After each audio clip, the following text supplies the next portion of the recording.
Okay, thank you for tuning into Stampscaping 101. These are three Skyscape stamp sketches that I just finished off here. In terms of the color application in the attempt to achieve visual depth within these given spaces here, okay? I had a lot of fun doing these, and I really spent quite a bit of time. I really wanted to push the idea of visual depth within the scene in each one of these, so I used a lot of color on them. I don't know, 3 or 4 colors maybe on this one. I don't know, maybe 5 or something like that, but I really pulled out all kinds of different brands of inks. Some that I haven't used in a very long time, you know, the Adirondacks, Sea Brights, you know, just various shades of Adirondack, different Memento colors as well.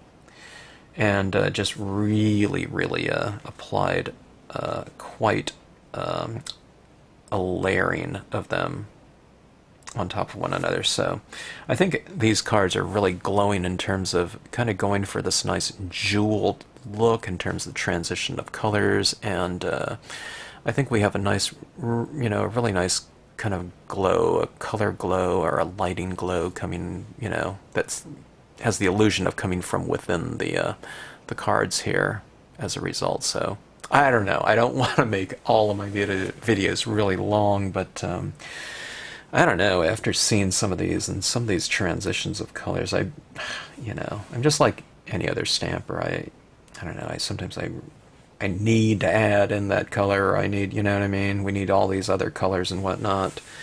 And I've been looking at all these colors of you know, some stampers online and seeing these really amazing color schemes coming about, and I thought I need to expand my color range, you know, instead of just using a couple different brands of pads. I've really kind of added, you know, everything that I already had, you know, and just you know, and just a greater application of a variety of them into these pieces here. But having these nice color glows really is fun when you spray seal these too, because the saturations become even more deep and saturated and I don't know, just vibrant. So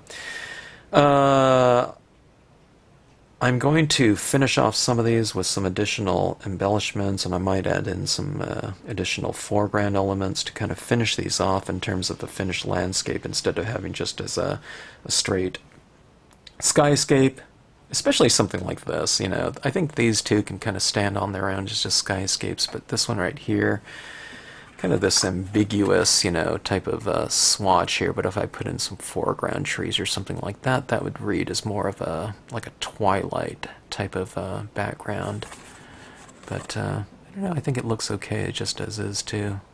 But it should be fun to add in some additional imagery and embellishments into this one. So that'll come in the next video, but in this one right here, if you want to see how these were achieved, using a lot of different colors in the sponging method and masking method. I hope you enjoy it. So thanks again for tuning in, and thanks again for tuning in to the Stampscapes channel. Okay, continuing on with some stamp sketches from video 260 are these warm tone compositions and one cool tone violet, purple, magenta-ish looking texture. And let's see what we can do with these in terms of defining more space within these, you know, kind of monotonous, flat, you know, forms right now. And I don't know, see if we can push some depth through the use of textures and additional tones and a changing value range within these given compositions. I've pulled out some different colored pads here, ones that are in the warm tonal range, color range or hues, and I'm not going to use all of these. At least I really doubt if I will, but what we have is just a nice range of tones, you know, some light ones, medium ones, and some darker ones. Most of the times I work in a lot of lighter tones, and that would be like the distressings here. The walnut's probably a little bit more of a medium tone, but anyways, we're going to mix and match, and I haven't used a lot of the Adirondack pads in these videos. I don't know, I just haven't pulled them out. I don't even know if they're still wet, you know, and moist enough to use. I'm guessing they are because, I don't know, it seems like ink pads from all these various companies, they just seem to work forever. I don't know. I don't live in a super arid, you know, environment like I don't know, whatever, Arizona or something like that, where, you know, maybe a 10-year-old, I don't know, maybe 20-year-old Vivid pad like this, you know, would still have some moisture in it, but surprisingly, to me, kind of, it worked just fine in the previous video when I started doing some toning, so I don't know. We'll see how it goes. Okay, let's get started here. This one is going to be the sunrise, or I don't know, I guess it's a setting sun or something like that. But this represents this type of scene where it's like we're up at 40,000 feet or something like that, and looking over the top of a kind of a cloud cover, and then you have this golden light shining on, you know, this surface up here. It's a very monotonous looking texture right here at this point in time, but I'll show you how we can really push it and give the illusion that there's, you know, some distance between the close clouds and the ones farther off in the distance, okay? Or at least we'll try to, okay? Now, I'm going to start off with some of the lighter tones and then work into my darker tones, alright? So, let's take a look at this Peach Bellini. It's very pale orange. It's like a beige color, okay? Now, as I'm looking at this, I see the sun, okay? And that sun, don't think of it in terms of like okay, a sun is yellow or something like that. It might be given off a warm golden light, but don't think about your light sources as things to color in, like, okay, the moon is going to be yellow or something like that. So we take yellow and we're just coloring it all in, because what it does is you might be adding some tone to it, and indeed we might add some of that tone to it, but what we want is it to, our light source is to depict lighting, okay? And when we're working on a white piece of paper that, you know, depends on reflected light to define its lightness, okay, if it was completely dark in this room, that sun wouldn't be shining, right? So we have to depend on value to define that as our light source. So that being said, I'm not going to tone it all out. Now this is a very light hue that I'm working in right now, so maybe I could use some of this Peach Bellini on here, but for the most part I'm going to be leaving my light sources pretty light, or, you know, maybe even completely untouched. I haven't really decided yet, but we'll see. So anyway, I'm working around my light source, and this, again, this is a very light, pale value that I'm working in, so I don't really have to be too careful about it, but I do want to keep this kind of oscillation of light and dark going throughout the scene, so I'm being careful, again, not to color everything out with this given color. I'm leaving some areas just the white of the paper. Where you do that, you know, it's completely up to you. There is no real right or wrong area to do it in. You know, it's like if the sun's here, where's the reflection going to be on here? You know, is it over here? Is it over here? It doesn't really matter. Just so long as you leave some areas untouched and thus lit. Alright, let's see. Toning in. That looks good enough to me. Let's go with this yellow right here. You have Here, let me use this mustard seed. I'll just mix it up so I'm not using just one brand of pads or something like that. Mustard seed is kind of a, I don't know, it's a bit of a neutral yellow to me. Maybe it's a little bit of an aged yellow, but for the most part it's fairly neutral, you know. There's not very much orange or anything like that in it. I don't know, maybe just a hint in comparison to maybe the Marvy one, but not much.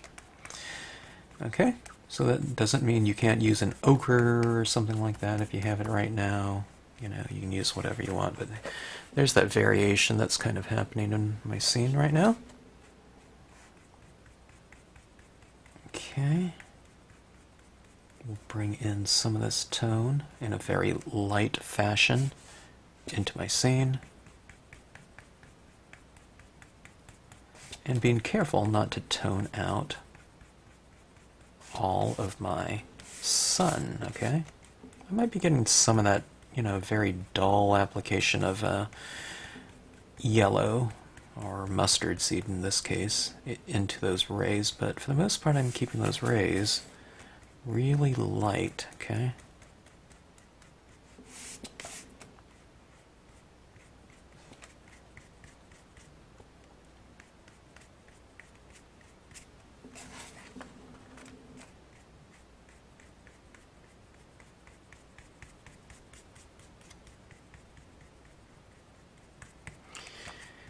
Alright, so we have something like that. So it's lighter towards the sun, right?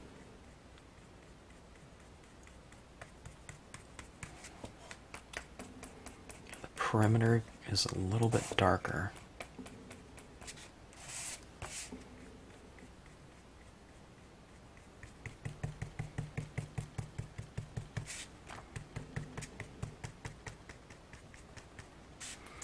Okay, looks good. Let's move on. Why don't we try a distress ink, like a walnut stain. It's kind of a, you know, that aged brown. It's got a really good kind of characteristic to it. Sometimes the brown tones tend to kind of mellow out color schemes that might otherwise be a little bit too hot for me, okay? Too vibrant, you know? I do like rich, vibrant and deep and saturated, but I like it to be in contrast with some other areas within a given scene that aren't so, you know, kind of shockingly electric, you know, in their saturation. I might want bright, in other words, I might want some really bright in some areas, and I'd like it contrasted a little bit with some dull. Okay? Alright, so that is walnut stain. Let's move into, oh, well, let me see. Here, let's try this one. Adirondack Butterscotch. Gosh, I don't remember the last time I used this. Is this dry? Yeah, it's a little bit dry. It is a little something, though.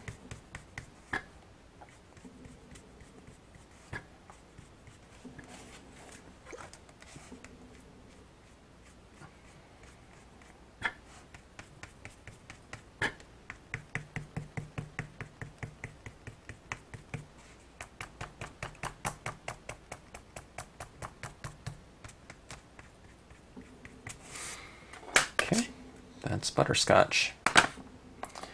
How about, I don't think this desert sand is going to show up at all. I think it's lighter than the colors that I've already used, so, okay, how about this?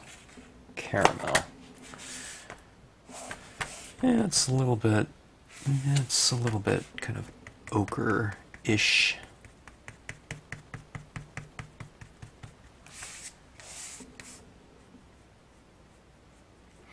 You notice when I'm doing this in the sky here, it's kind of the same technique that you'd be doing for like water, you know, having those kind of shiny, illuminated kind of ripples on the water.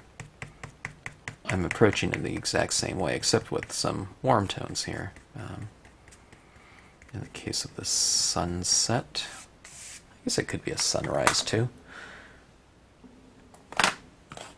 Okay, let's try Ochre from Marvy.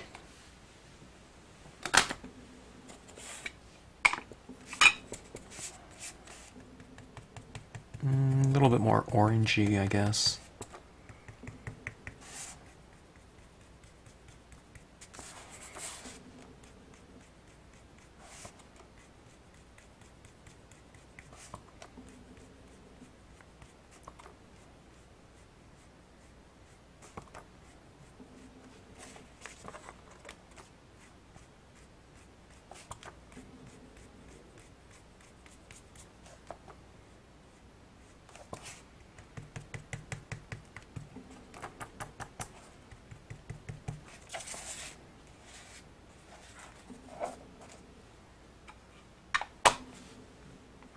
Okay, things are about to make a big turn, okay? And that's going with orange. This is a really bright color, so I think we're gonna see some big changes right here. Maybe not quite so big. Decent though.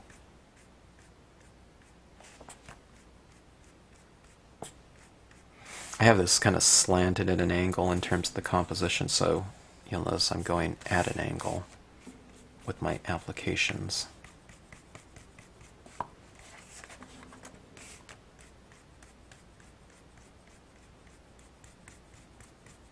And then the characteristic of the cloud bar stamp, kind of wrapping around the cloud with sun stamp, it's a little bit different, so I'll kind of use a different touch for the application of tone in those areas.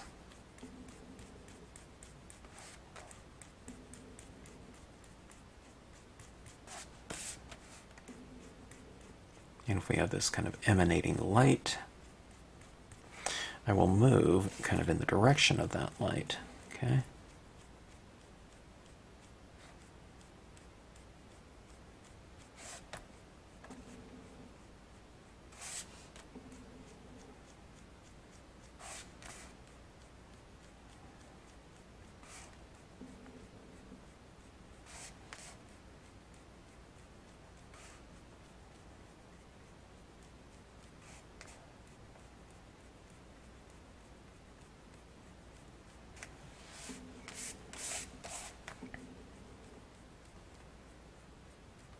Kind of working into those rays a little bit.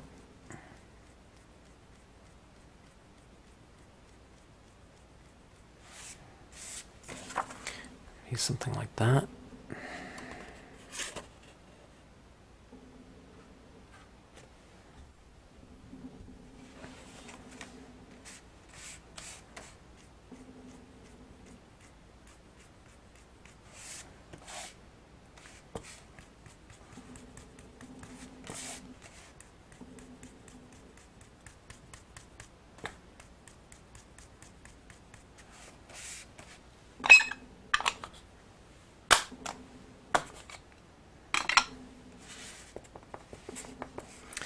Okay, this is red. It's a pretty neutral red.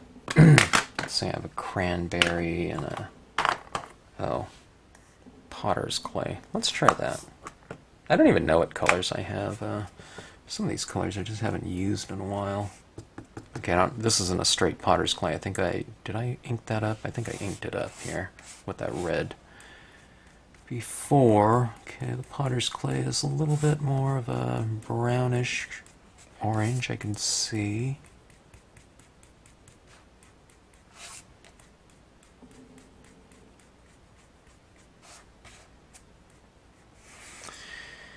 Alright. Pretty good color. When you move into your darker tones, you don't really use quite as much of that color as you did with the kind of the foundation color, you know, that Peach Bellini. So if you're applying a lot of the first color, don't worry. You know, you're not going to be applying that same amount of saturation every, you know, color afterwards.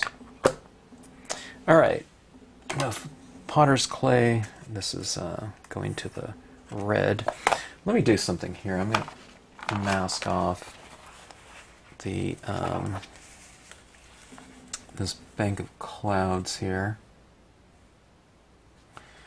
and let's create a little bit of a separation between kind of the background,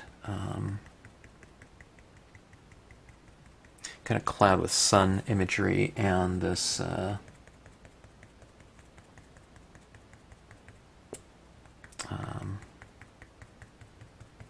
and the alto cumulus cloud, the cloud cover is what I'm trying to think of.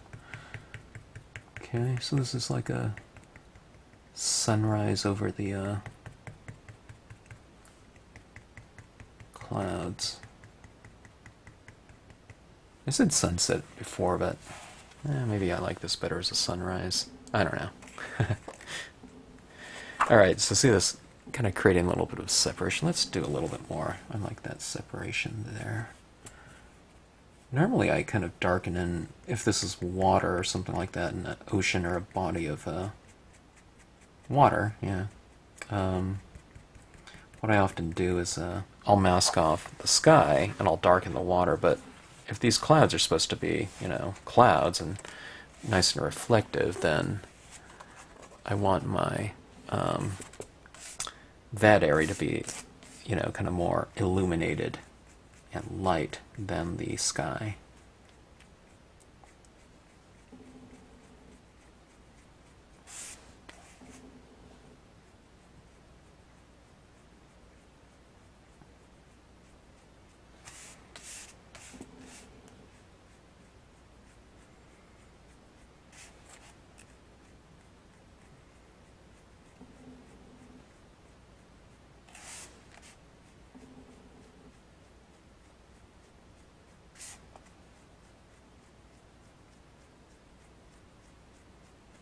So I'm kind of going in at a bit of an angle like this, creating that, and I'm going into these areas and leaving some areas just blanks, giving it this kind of idea of emanating light from there. I'm getting a little bit too close right here with the red. I need to go back and add in some yellow to kind of mellow out that transition there. So let's go back to the mustard seed. Mask this off right here, and to create a better transition right here. Okay.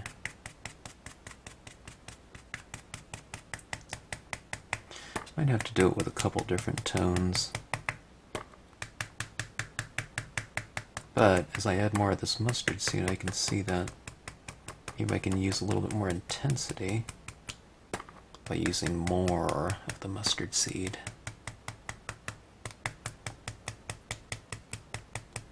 Or just yellow, you know, kind of the light yellow.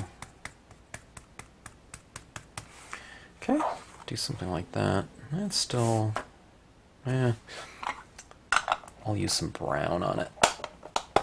Okay. Let me try something here. Let's try cranberry. Can't remember using this this color before. I mean, I'm sure I have, you know, the very fact that it's open and it looks like it's used. But it's been a while. It's kind of a red with a slight purplish tinge to it. I don't know. When I lay it over all these other colors, it just looks like a dark red, though. Okay, see, it's right there. And I'll do the same for the other perimeter parts of that sky. Kind of staying more perimeter oriented too. I don't want this to go way in there, okay? When you get darker, kind of stay more towards the outside edges of your compositions.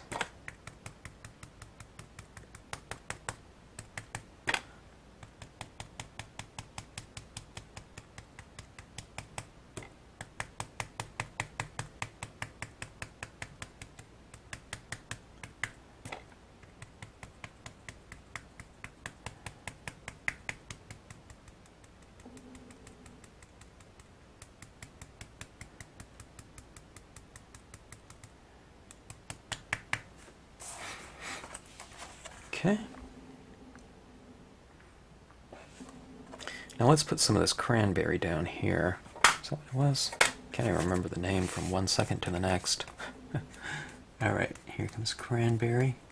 Applying it in a very light application, and thus a controlled application, which means it's a fairly dry application.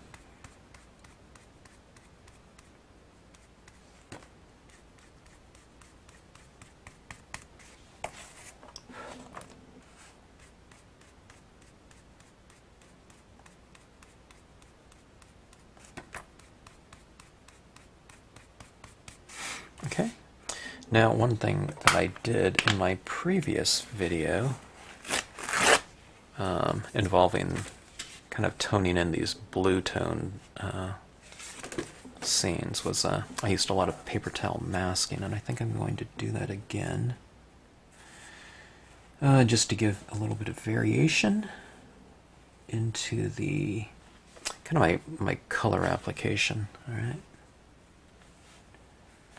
So I want it kind of jagged, you know, which a torn paper towel provides nicely. All right, let's try it. Let's do it in the current. Okay, just red.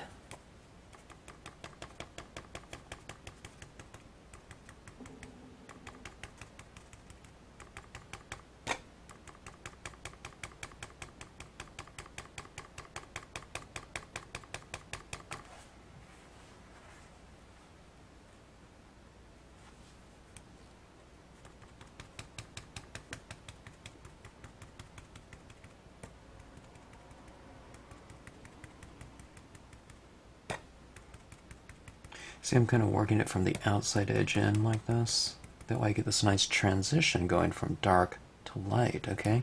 And the light is in the lighter areas of the scene, which are kind of more in the middle. But anyways, you see what this is starting to do. It creates that nice texture and kind of mask in there, and it starts to give a little bit more dimension to the surface here. Alright. And that's what we're going for. We're going for kind of dimension and the illusion of distance. And variation is never bad.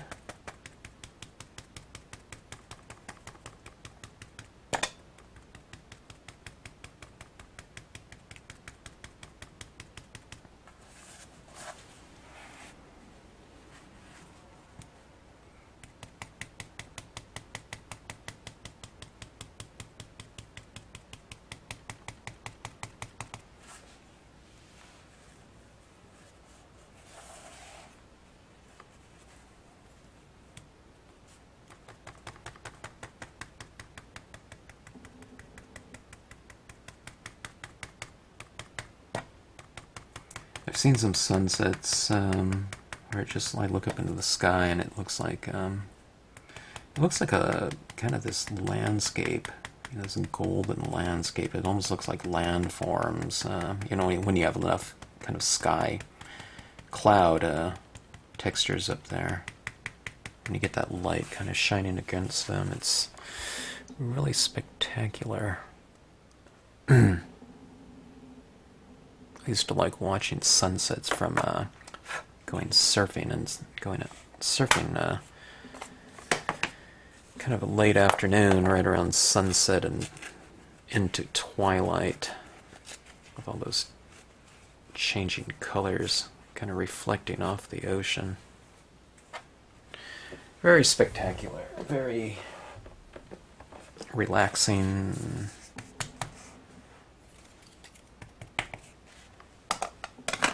Alright, let's try something here. Let's try... I don't know if the tea dye is going to... Did I use...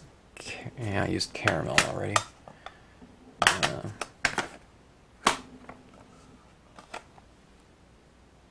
Alright, let's try it. I don't know if this tea dye is going to show up at all, but... is it? Yeah, maybe. It's a lighter color, so I can really barely, you know, see that it's doing anything on here. but it might be kind of toned down the intensity slightly. Browns tend to do that very nicely. Okay. Otherwise, it's just, you know, like right now, it's too hot of a scene for me. All right, let's try the brown Marvy. Just kind of a good medium tone brown. This color, I've liked it a lot. You can use something like a walnut stain, though. Kind of your medium tone browns. All right. It mellows things out for me. I use it in grass, you know, for if the greens are too, you know, too super vibrant, and I don't know, just not looking correct, you know, for like grass scenes, that works there. In scenes like this where, you know, there's such an intensity with the those colors of like red. You know, it has a way of kind of mellowing them out a little bit.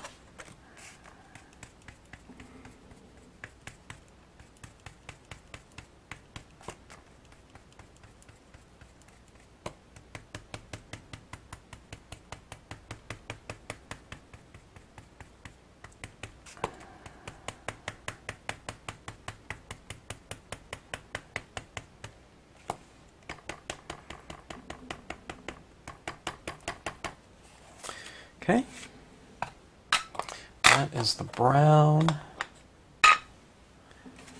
and here is a dark brown, or a darker brown. You can use any darker brown that you want.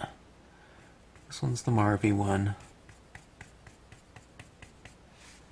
Okay, yeah, really kind of a more smoky feel to it, see over here, than say up here. But I'll use it in, you know, all these different areas, and it just kind of knocks things down a little bit. I don't have to use it over everything, but just in some areas, just to kind of control that intensity in those given spots.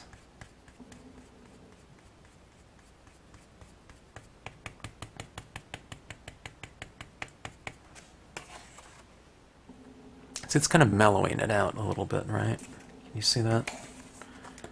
That dark brown.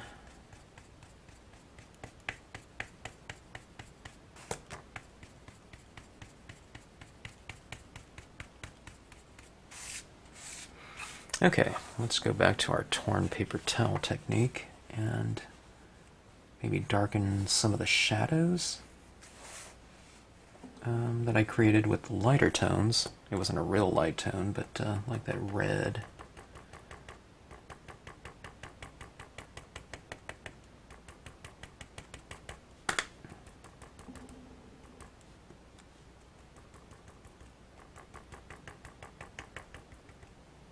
Okay.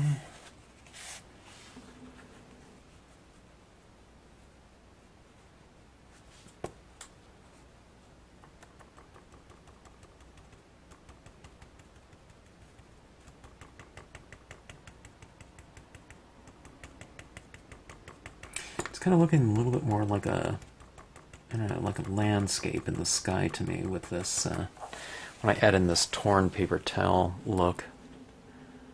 It just varies it a lot more than it was without it.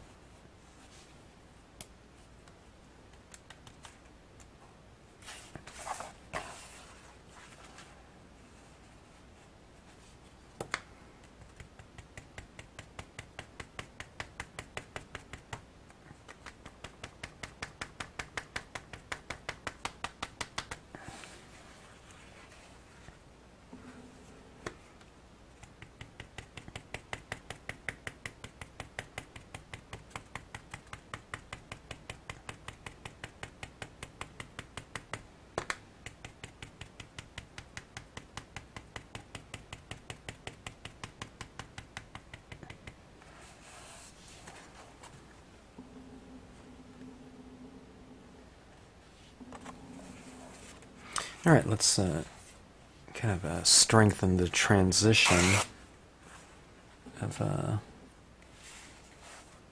cloud cover and the background sky.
It's a lot more mellow, I think, you know, when you start moving into those brown tones, when it comes to kind of your warm tone skies, be it you know, sunrise, sunset.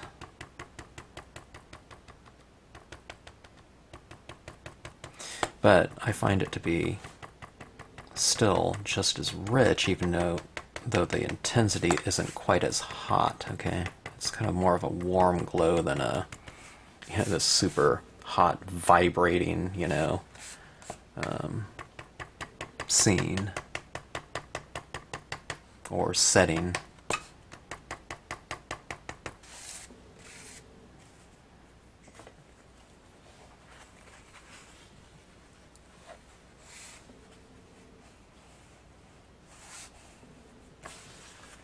Alright, let's get a little bit more variation in the sky itself, okay? Let me see if I can get some nice jagged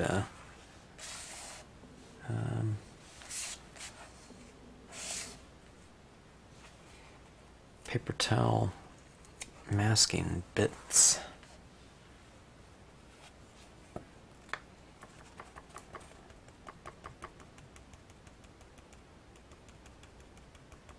Again, I don't want a big blob of, you know, brown ink right in my light areas, so remember just to kind of work it from your outside edge in again.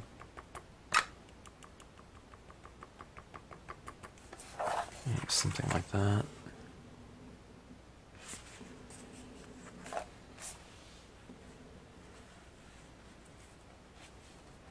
And I'm kind of roughly staying within the kind of the forms of the cloud as well. So just kind of look for some, you know, shapes along in there. And to add your tone accordingly. There isn't a right or wrong either, you know. You can go for a lot of variation here and it's, you know, it'll be just fine with whatever you choose. I want it varied though. That's the kind of the key word. So see those types of things like that. It looks a little bit more varied and kind of nuanced within a given space. And going back to what we're talking about here, it seems a little bit more like there's a little bit more spatial depth when you add in kind of these textures like that.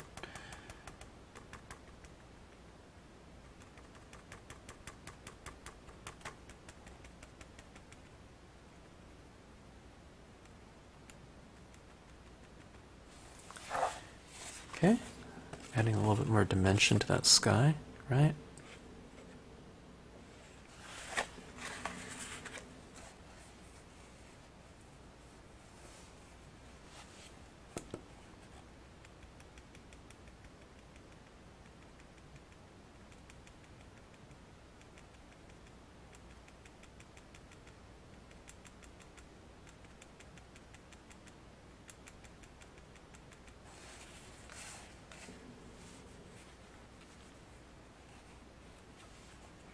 Let's do this. Let's mask off this kind of cloud cover down here, and we'll come into it like this. And maybe this will create, you know, a nice strong separation of the two different spaces. I don't know, strong separation, but in a very subtle way, I guess, with a little bit of tone and masking. Okay.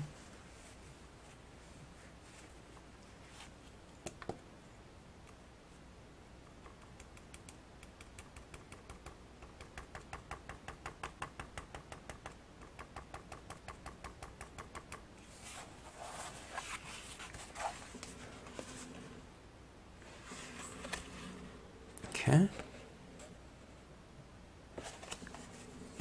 It's kind of creating less, kind of like a little hole in the clouds where this kind of the sun's peeking out.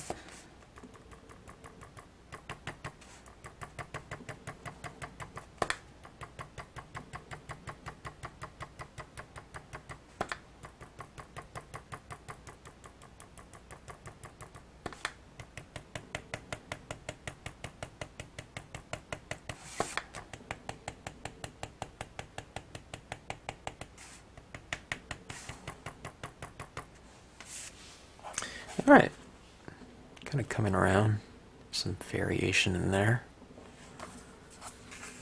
Alright, let's see. A little bit more, maybe.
At some point in time, you have to kind of switch your paper towel, and but sometimes I have a nice rip there, and I like the shapes of it, and I don't want to switch, you know. So I keep using it. Sometimes it starts soaking through, and you start developing the pattern of the.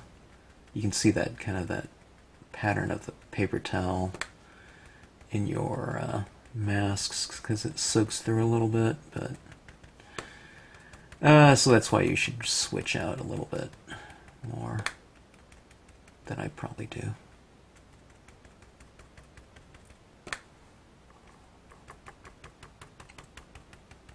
Alright. Building it up here. This area looks a little bit weird to me. I'll tone it in a little bit, maybe.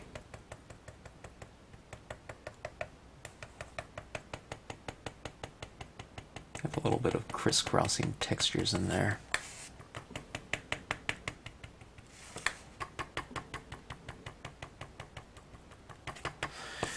Okay, getting there.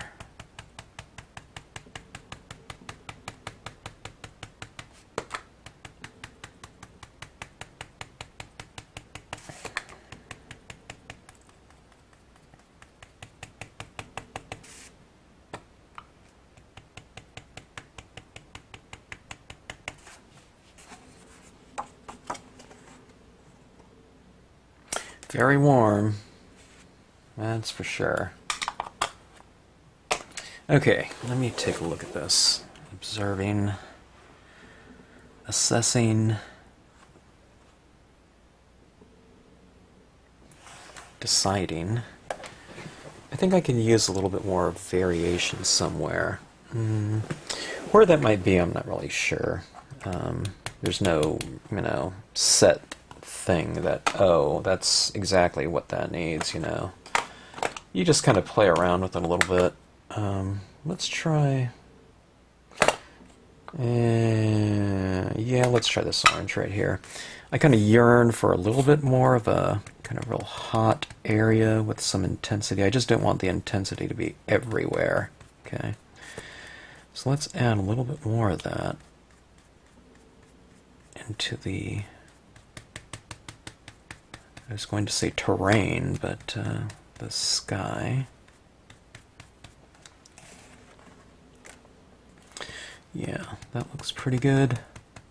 Kind of adding it in the darker areas, just warming up and kind of intensifying those darker areas.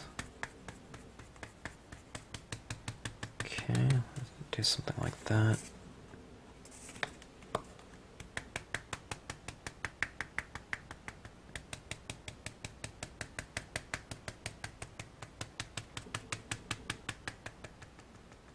Getting close to the sun here, so being a little bit more careful as far as my application goes.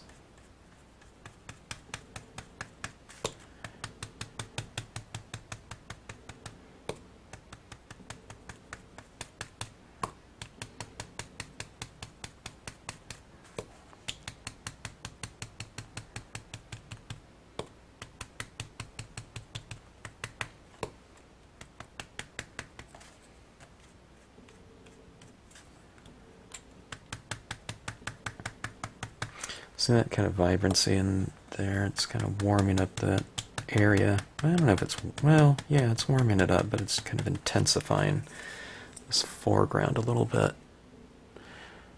And then it's a little bit more varied from the rest of it. In fact, let's go in here and just do that like so. Okay.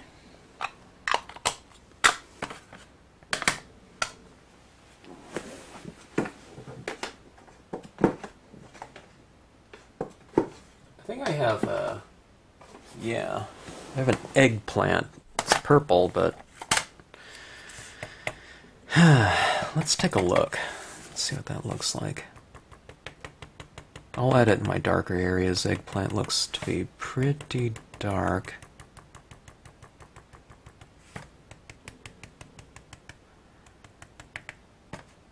Ooh, that looks pretty cool. That purple over the orange and red, it's very, very dark.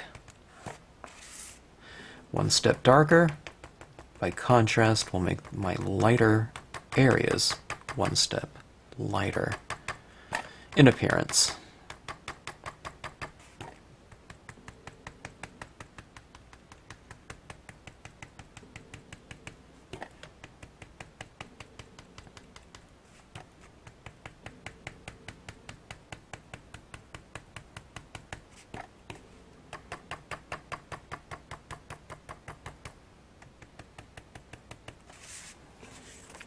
Okay.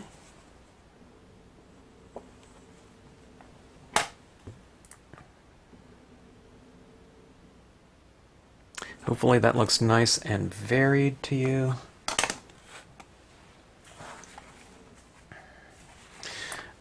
I've been thinking about adding something to this, but I'm not sure if I want to at this point in time. And that's some of that cloud cumulus, okay? And just to vary the texture slightly more. I'm not sure if I want to or not. I could. Let's try it. I don't know if it'll show up. Let's try it in this eggplant. This eggplant is pretty, yeah, it looks pretty dark.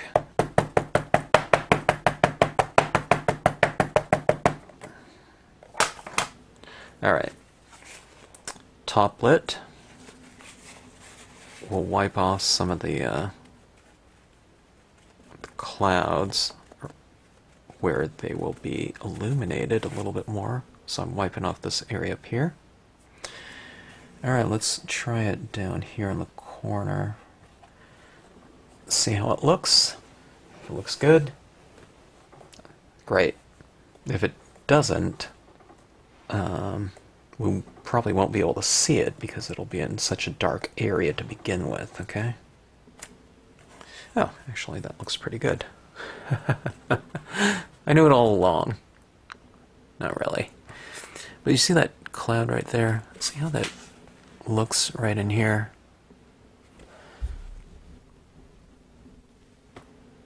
It really varies it a little bit, you know? Or, I don't know, quite a lot. In a subtle way. Okay, doing the same thing, wiping off the top. And let's get another one right around here. Might wipe off the bottom portion too. It's kind of, you know, I'll have it fade off down here and transition a little bit.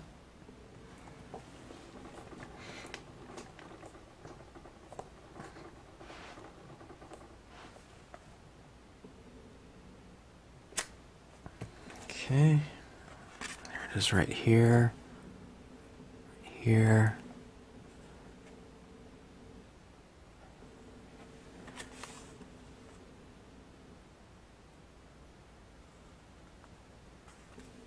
It's kind of a little bit more, it's a little bit more dreamy, I think, you know, with these varied textures. Let me try it in another area. It's almost like the spirit of a cloud or something like that, because it's very subtle. Okay. I was going to use it up here, but let's keep it down in the lower areas, okay? Just so that we have some variation between the top and bottom. Okay, so it'd be something like that over here. Alright, so hopefully that looks like kind of some deep space in there. Alright.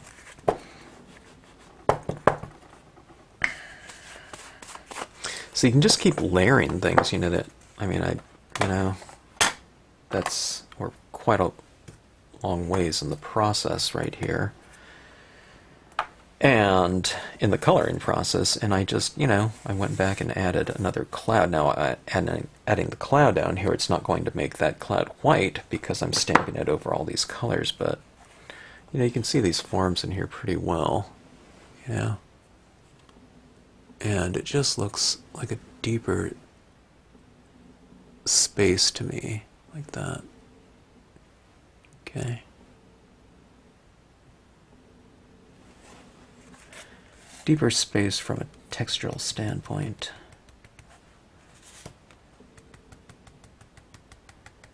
Okay, going and finishing off with a little bit more eggplant.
Alright, I think that looks good with that. And I spent a ton of time on this one. I don't know, I'm going for a lot of like super deep space on these. And really spending a lot of extra time on a few of these pieces in terms of, you know, achieving some really deep saturations here. I've been looking at a lot of really fantastic scenes of late on the Facebook group, and they're very inspirational, so I kind of want to really push some different aspects of some of these lessons that I'm doing, you know. So if it's kind of a spatial kind of a lesson in terms of values and tones and things like that, I really want to use a ton of tone and value and all those good things to really push the depth within a scene. Basically, you know, as far as I could take it, you know, instead of I mean, you can do things, you know, in a much quicker fashion using less colors, and in fact I'll try to do that on this one. So this one took, I don't know, this one took a while, but I don't know how many, what was that, 15 colors that I used, maybe a dozen, tons of masking, extra imagery over the top of it, you know, But I don't know, it made for a really fun, deep sky, and this is going to look really great when you spray seal it, and really brings out an even stronger saturation, vibrancy, and you know, depth to the color layers. Okay, now this is very similar to this, right? Let's see how fast I can get through this one, all right? And I'll do it in a, a similar color scheme, but let's work it much faster. I think at this point I've saturated all my Colorbox Stylus Tools, so I'm going to have to clean off one of them. I'll go on with some variations of... Let's twist this one a little bit. This will be warm because it's already done in brown, but let's do some variations in terms of hue. Okay, why don't we have maybe some pinks and purples in it or something like that, in addition to more of the golden tones. So let's give that a try. Alright, let me just lay down some of this. I'll go with the walnut stain again. Distress ink, okay. Ooh, this is really wet now because I sprayed that water in it, but it's kind of allowing me to spread the tone out a lot faster. I'm getting a lot more coverage out of it with the amount of water in this stylus tool.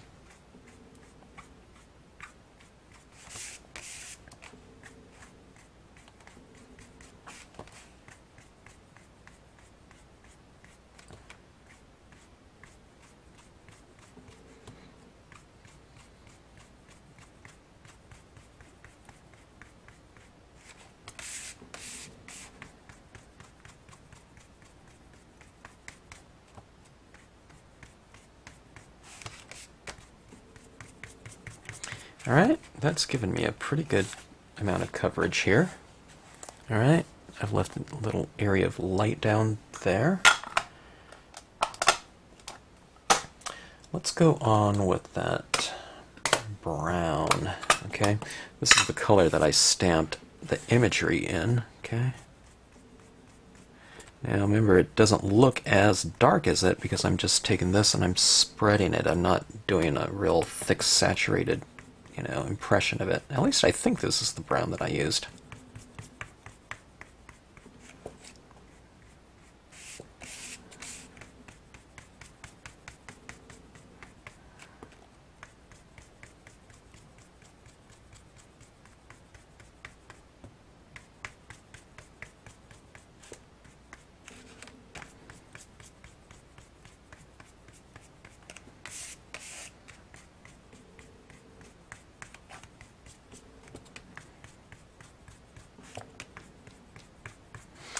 Right?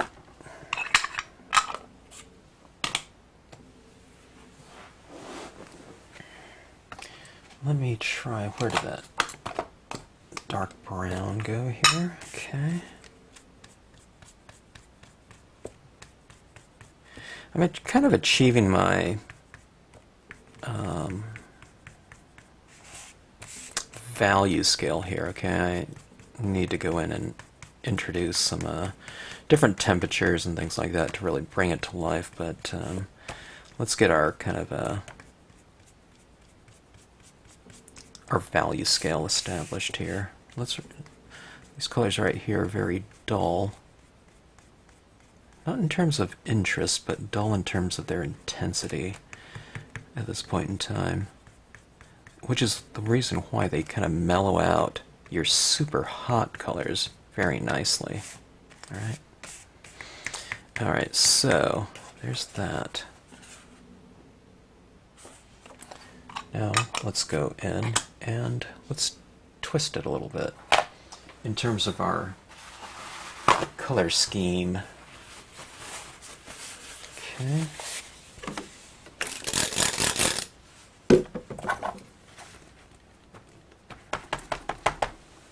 I'm going to use this pink right here. It's a very, very hot pink. It's just called pink from Marvy. Okay.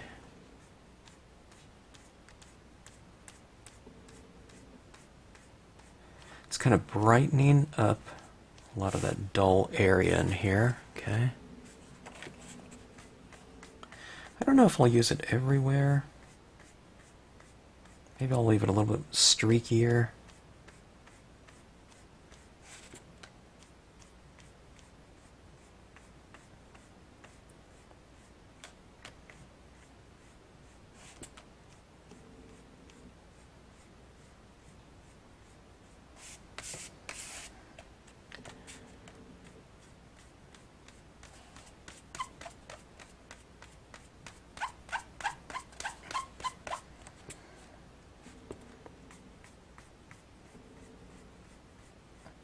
Okay.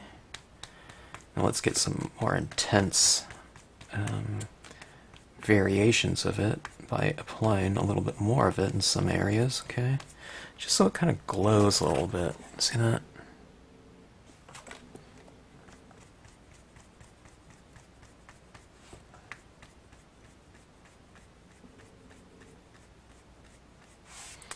About something like that, okay?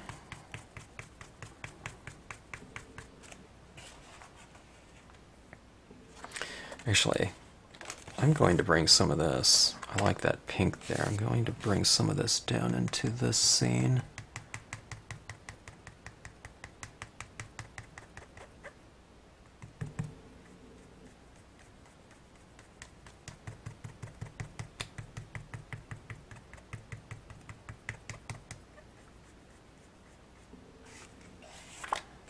Just for a little bit of variation.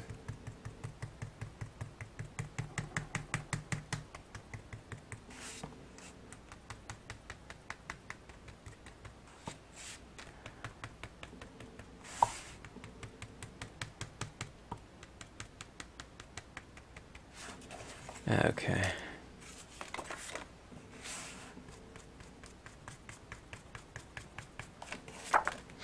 Okay. Now, how about a hint of a little bit of warmth in here, okay? Let's go with a yellow, if I can get this pink off my tip here.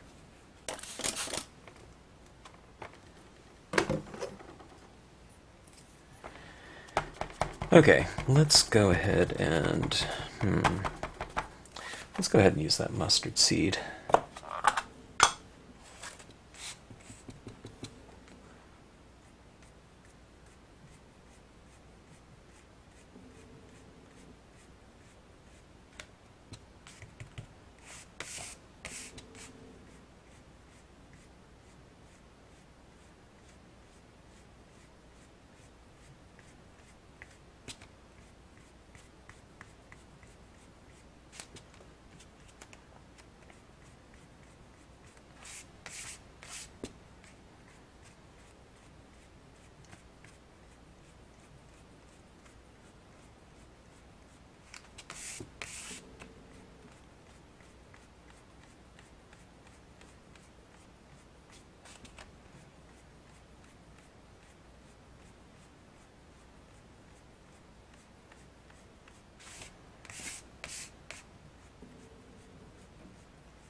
Okay, get that nice little glow working in from down there.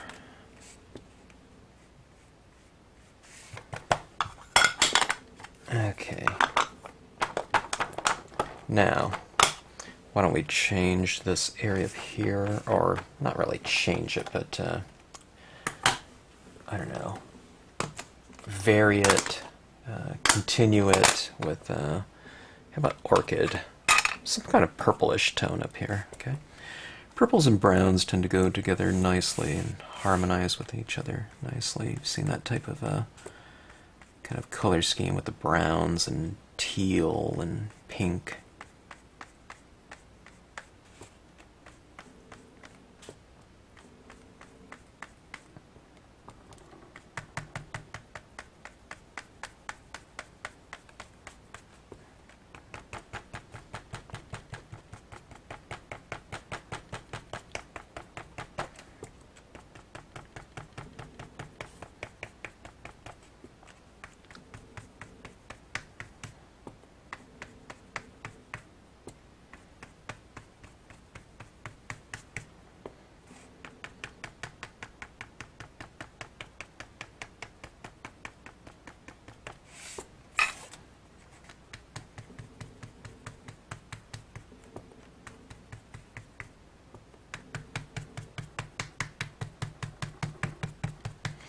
Yeah, it's kind of coming along.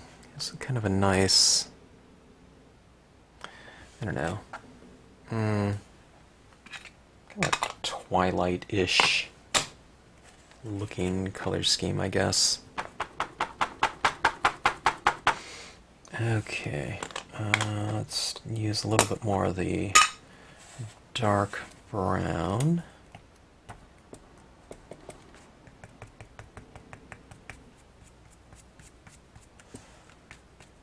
Just to increase the value range of the scene a touch.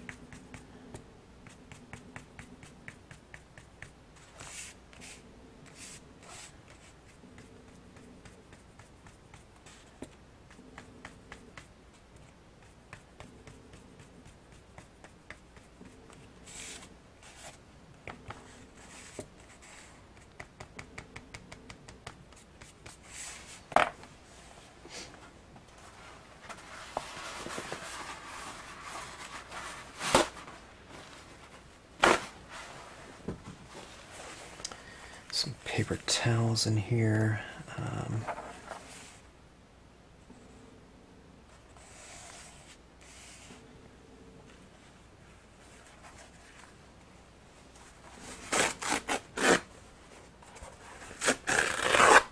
There, I needed a little bit more irregular here. Let's see if I can find it. Inherently nice rip without expanding on it more, or shaping the rip more.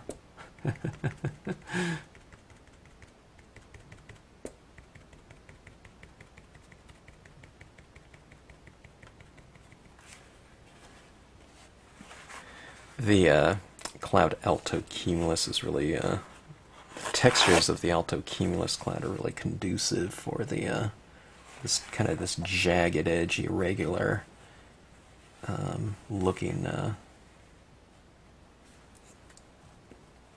masking forms.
Alright. Kind of sky-ish.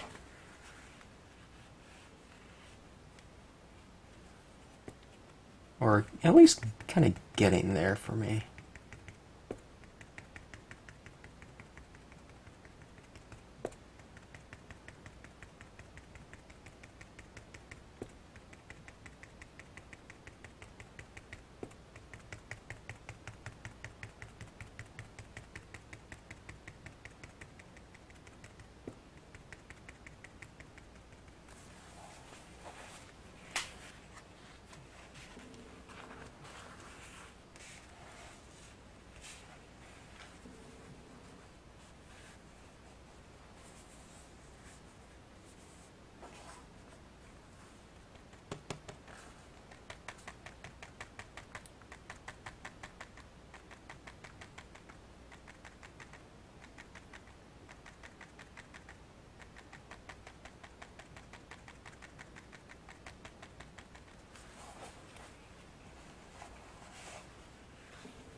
It's starting to look a little bit monotonous in terms of the spacing of these kind of masks. So I think what I'm going to do is I'm going to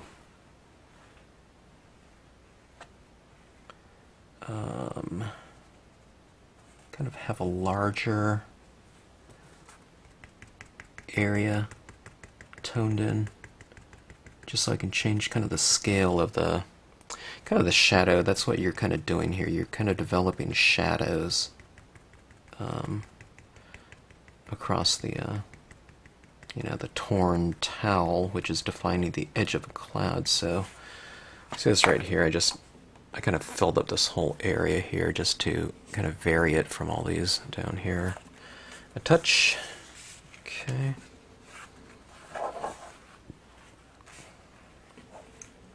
And maybe I'll do the same down here, or I tell you what, let's just tone it in a little bit more. Let's close in some of these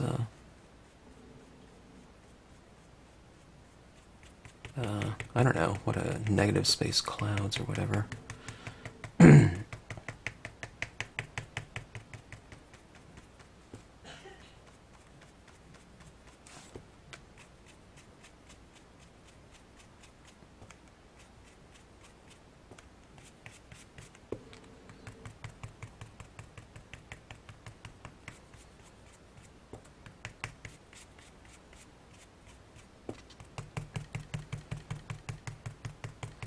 Okay, I'm darkening in the bottom of this a touch so that I can kind of direct more of the attention to that light area.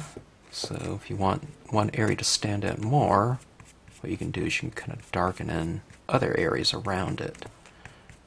Okay.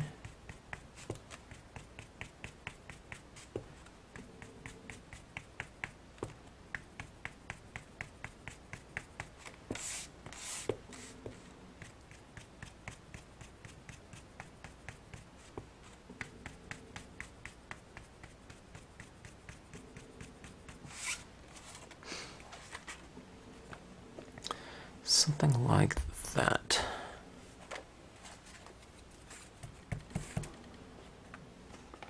That yellow in there is a little bit isolated, so I tell you what, let me add a little bit more orange in there. Orange would be kind of the transition color between that pink and yellow, because if I put that pink over yellow or yellow over pink, it would read more as orange. So let's bring in that kind of intermediate color, or that transitional color maybe, into the mix.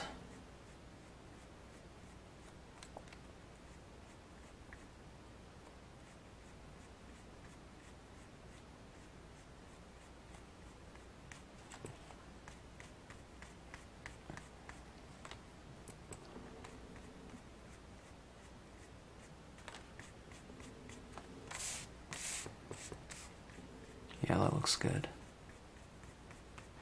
I think it looks better than kind of what it did before. Just kind of, I don't know, it's adding a little bit more visual interest, I think. It's adding more of a, kind of a glow to it. Okay, now where that is kind of transitioning from yellow to orange to pink, let's do something else up top here. Let's go ahead and use a bit of blue, so we'll get a little bit more kind of violet up top. Let's try this blue right here, and I'll add a little bit of blue right in here. It's kind of like a little rainbow, or color wheel, or whatever that we have going on in here now.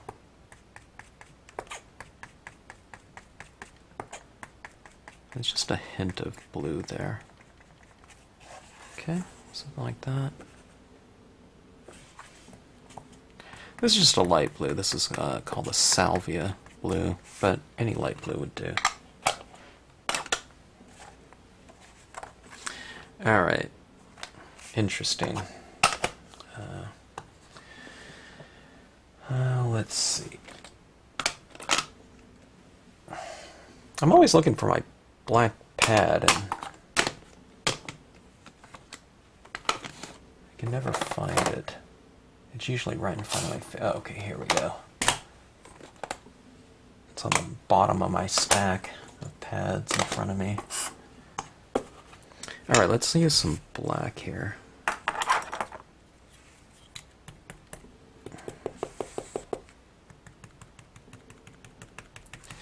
And I say one step darker, make it one area one step darker.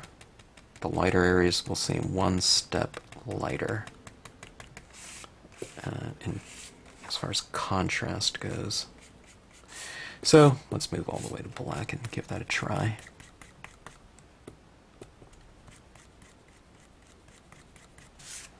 Yeah, I think so.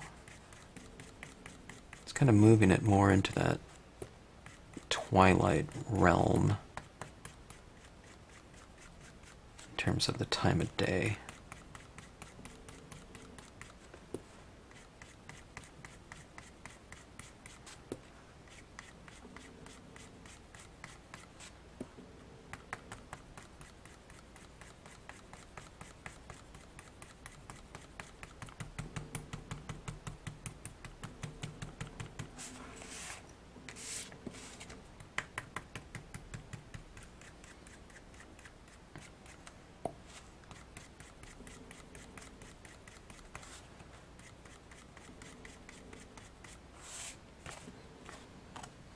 Alright, there we go there.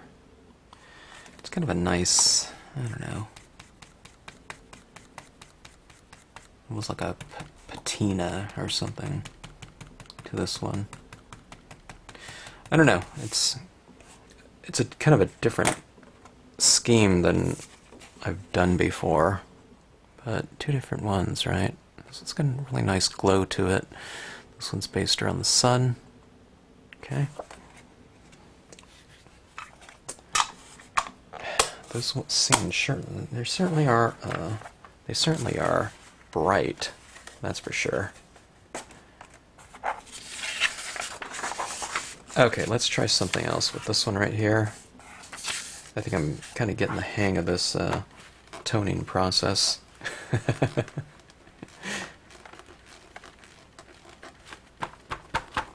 I don't know, you always want to kind of be learning new things and seeing things, and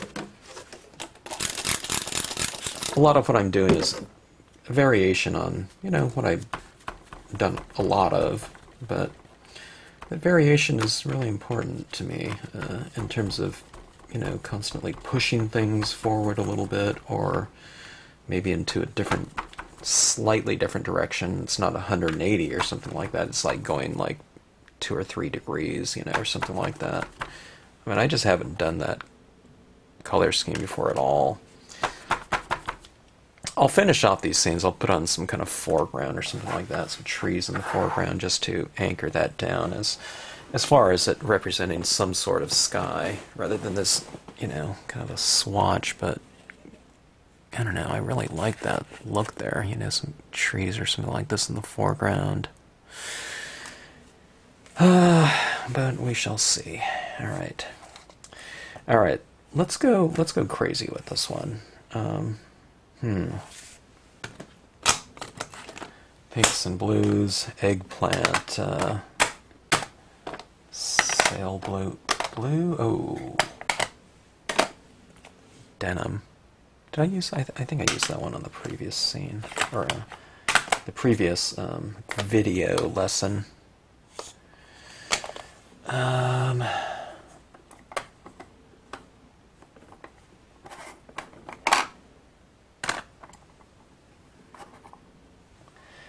Danube, or no, Bahama blue.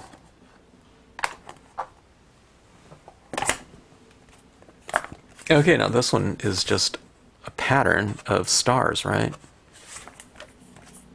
It's going to be important for me to retain the lightness of some of these stars, so as I start taking this in here, I'm going to be mindful to not tone out every single star in there, okay? Because I want some to kind of stand out. I'm not going to work around every one of them, because, you know, this whole thing is just stars, so... But let's keep some of them, you know, light or the white of the paper, okay? So that they're kind of a sparkly, shimmery, you know, looking.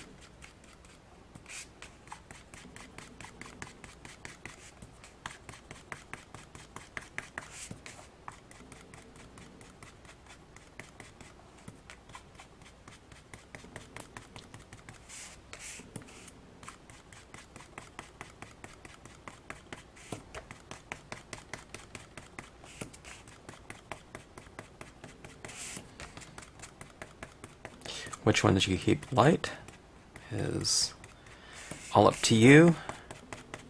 I usually don't kind of have my perimeter really light and the interior dark, so it's probably going to be, you know, some of the stars in the, you know, towards the middle of the scene, with my perimeter largely being dark, or darker than the center, okay?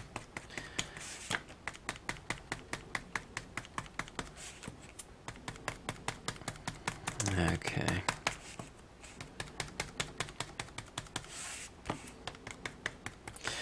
This scene and this foundation, the Stampscape sketch is highly textured, so I don't have to really be too careful about my application of color.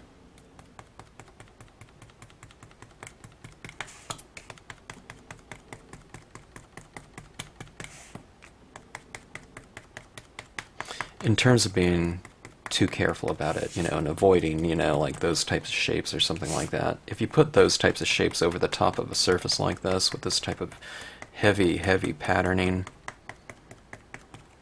you know, it's not like it really shows up. Okay. Why don't we go back to that pink? I really like that pink in the previous video. I mean, not previous video, previous surface here. Okay, let's bring some of that in. Maybe we'll vary it a little bit, have it in some areas and not in others.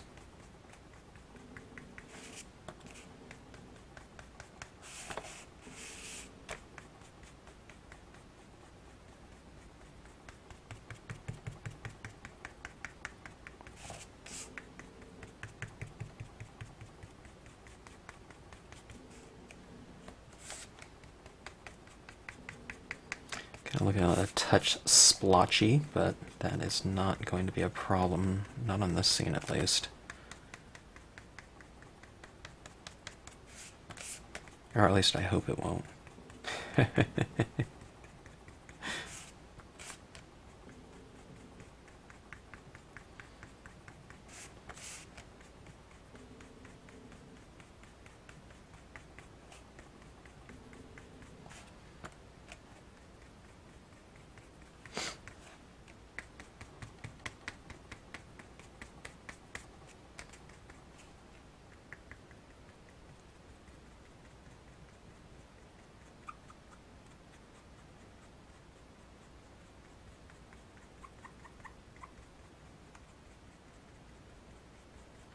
Okay.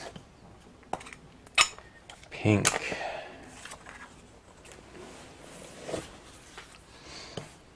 Let's do something on this. Or should I do something else first? Okay, I was thinking about the cloud texture on here as well. The cloud cumulus as an addition. But let's try this. I want to try this denim. I want to try some of these other tones first that I don't use too often, but maybe I should. Just, I mean, it doesn't have to be these specific colors, but just more colors, okay? As long as it's not redundant and, you know, you don't need to do two of the exact same, you know, hue, but, you know, just because they're different brands or something like that. But, I don't know, if it can kind of add a little bit of variation to your scene, and if you have it already, you don't need to go and buy it, you know. If you have something similar, but if you have them, you know, you might as well just try them out. There's nothing to lose. I guess you lose more time, you know, the more time it takes, but it's not for naught, as your surfaces can come out potentially a little bit richer, and thus giving you a final result that will really please you. Alright, this is a light blue. It's really similar to the Bahama blue I wanted to see. You know, speaking of, you know, similarities and redundancies, I wanted to see if this is going to influence the card even more. I think it is. It's that deep, rich blue right there. I think when we're talking about kind of space and kind of a nebula or I don't know, the colors of that space, it might be kind of interesting to have kind of that glowing illumination of really vibrant tones used in the scene.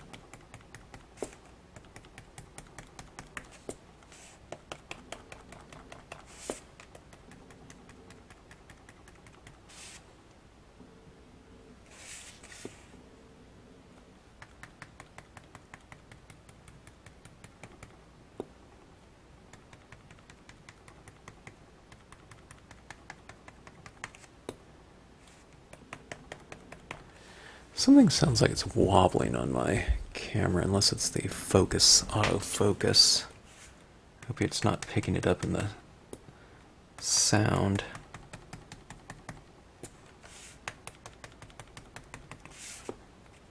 Okay, you see that kind of starting to come around? I mean, it's been around, but it's like coming into focus even more and more and more in terms of its finish and resolve and whatnot. I don't know if I'll use them. Let's try this. Let's see what this looks like here. Alright, let's start off with a new kind of tear here.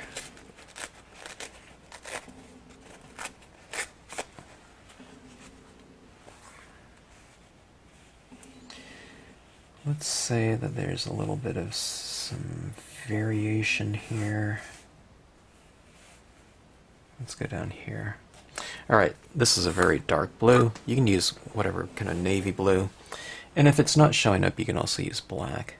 Alright, this is Prussian blue, and it's a very, very dark blue. Dark, almost black blue. Well, over here it doesn't look like that. It's kind of looks, I don't know, for some reason it looks more violet. I think it's Prussian blue, yeah. It's kind of interesting. It looks different on this scene than in other scenes that I've done with it. More just kind of straight blue. Okay, see that? Look at that right there. Isn't that awesome? I'm not saying I am, but just the torn paper towel kind of technique, you know. And these are cheap, you know, in terms of your tool, stamping tool.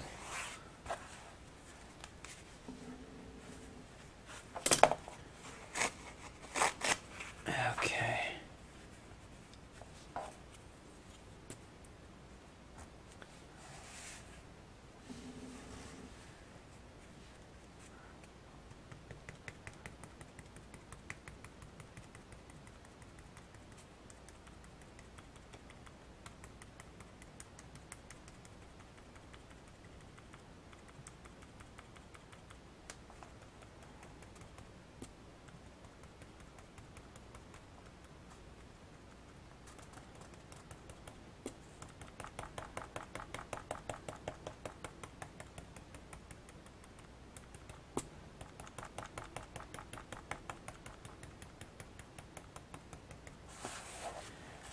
Okay, there we go there. It's adding adding a nice dimension, I think, to the composition.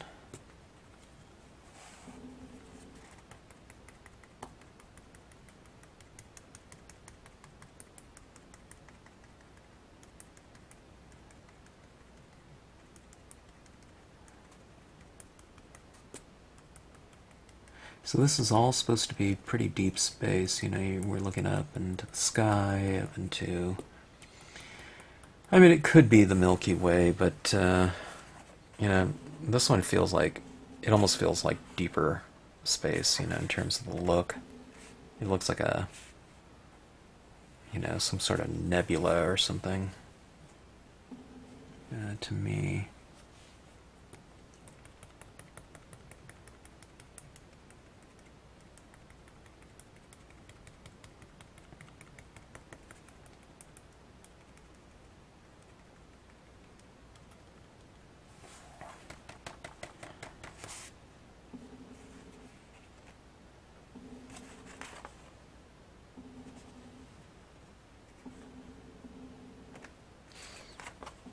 Trying to think if I want to add any more in here. Maybe I'll just leave it as is. And I'm looking at this now, and sometimes you just gotta let things develop and kind of take their own course. I was saying that maybe I don't want to do any of that cloud, but I think I might want to now. It seems like I've opened up some space, and this cloud right here seems like it would go fairly nicely in here, as long as it will show up. Let's try it with this really dark blue, Prussian blue. Okay. Take this. We can wipe off the edges where it will transition nicely from dark to light, because it's wet to dry. Okay. And let's try it down here.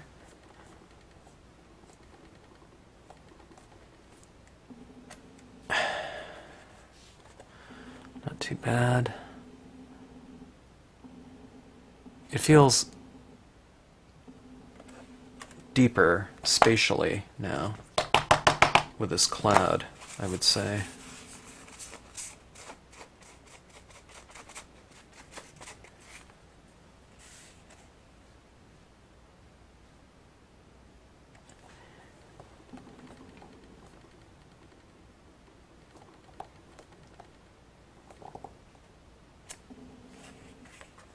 Okay, like that. Seems a little bit more celestial, huh?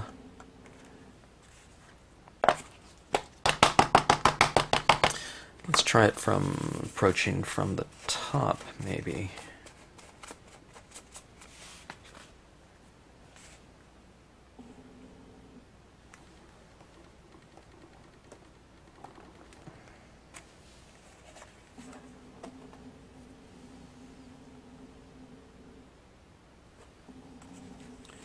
Much deeper, I think. It's just varied too. I mean, when you kind of introduce new textures to something, and you know, you're expanding kind of the textural range of a given piece.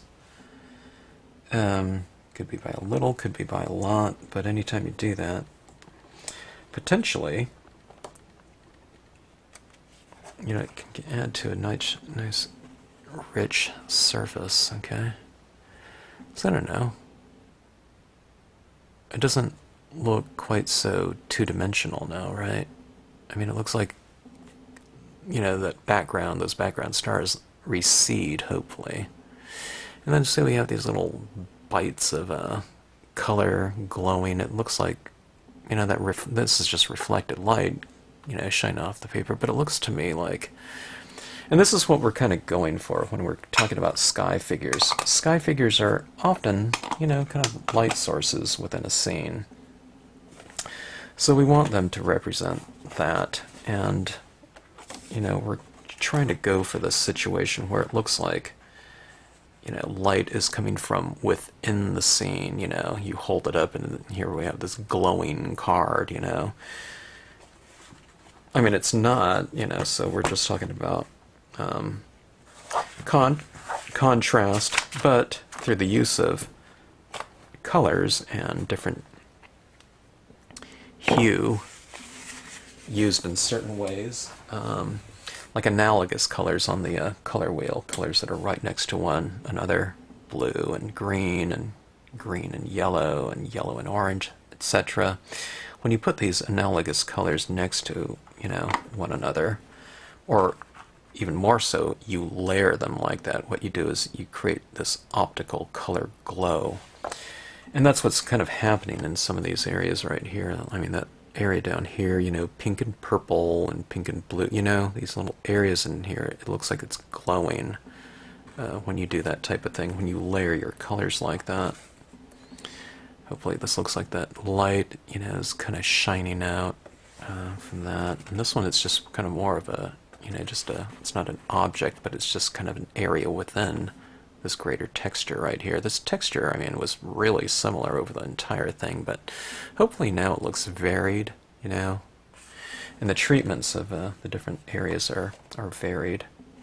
Okay, so I'm pretty pleased with that cloud on there. Didn't know what it was going to look like, you know, until you really do it, so I always say just kind of go for it and see what it's going to look like. I mean, if it didn't look, you know, nice, I didn't think it was going to look bad, you know, or something like that. But let's add a little bit more of this tone around in the perimeter, perhaps, okay, or in a couple areas. Okay, so I can vary the value of the cloud that I just stamped out, so some areas are a little bit darker on it and some areas are a little bit lighter.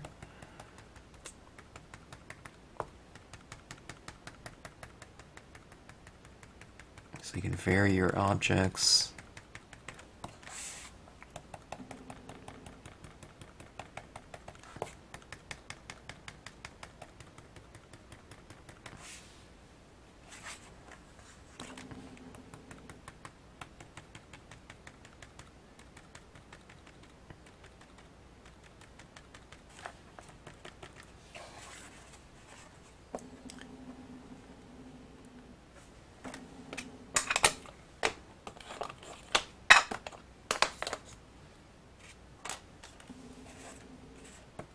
I thought this one was going to be kind of the least interesting one in terms of having all that just common texture, but now that this one's kind of developed and we have this kind of variation, I don't know, I'm not sure which one of these I like most, or the most.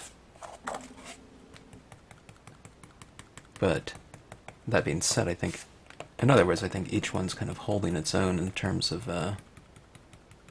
you know, visual interest. Okay, I'm adding black. I'm going 4 corners here, especially.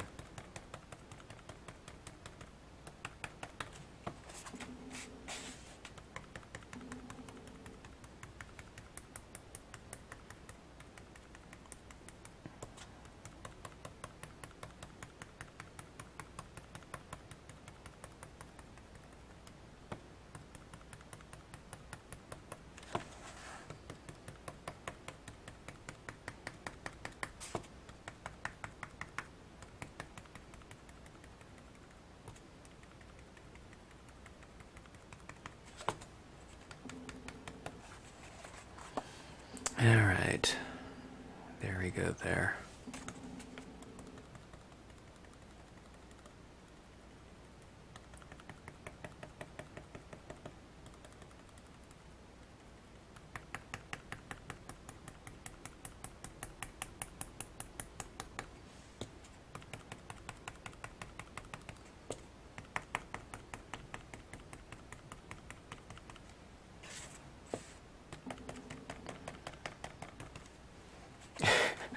I'm adding a little bit more.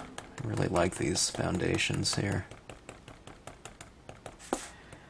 So I have to kind of tip my edges, as I call it, with a little bit of a darker tone. Maybe it's just as drying that it looks a little bit lighter. So I'm kind of coming back into it with a little bit more black just to really punch that value. Yeah, really a nice strong application.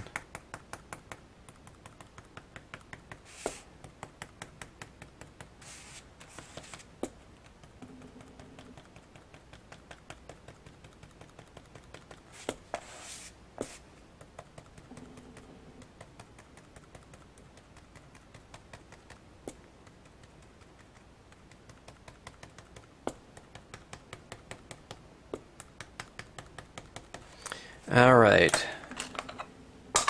3 foundations,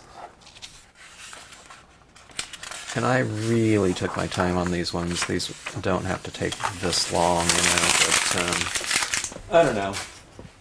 Like I said, I really wanted to push the depth and saturation of these. Being that that's what it's kind of about, we've seen it done in just grayscale, black and white, you know. But now let's really push it and really see how far we can take it. I mean, grayscale looks good to me, you know, just in terms of kind of visual depth. It needs to be sprayed, and this will get darker, but you can see the difference here, you know. I mean, we can create some spatial depth using black and whites and things like that, but color with, you know, a lot of color laid down, you can really give the illusion of a lot of depth at times. Okay, this one's very textural with your torn paper towel masking technique and additional cloud stamps on this one. This one's just a lot of the alto cumulus, but look at this texture up here, and you know, some of the masking, different color little swatches here and there. This transition going from kind of dull to warm, warmer, and then transitioning off into, you know, somewhat cool tones up here. So it's kind of like a little, you know, rainbow or color wheel, whatever, you know. And then this real warm toned, what is it, sunrise over the cloud type of thing going on. So anyways, these ones, I can't wait to add kind of my finishing little touches on these ones and embellishments, and possibly, you know, adding some foreground and finishing them off as not just a skyscape. And then things that I, you know, thinking about doing with this is adding in those light beam rays coming out of there and seeing what that literally looks like. So I have no idea what that's going to look like, because these compositions are quite different. Not in this one's, I've kind of done similar things before, but like the color schemes on this one, the composition on this one, I, you know, kind of new, so I'm not really quite sure what I want to do on them, which is the fun part, because there's all kinds of options. There's not just one thing, and oh my god, that was, you know, I should have done the other thing, you know. There's tons of options that we can do with them. Or we can just leave them just as a straight skyscape, and that's fun too. You know, little gel pen highlights and whatnot, so I don't know, we'll figure it out. Thanks for watching. Hope you enjoyed it, and hope you tune in on the next video and see what I do with the finished scenes here, or the finished foundations in terms of coloring.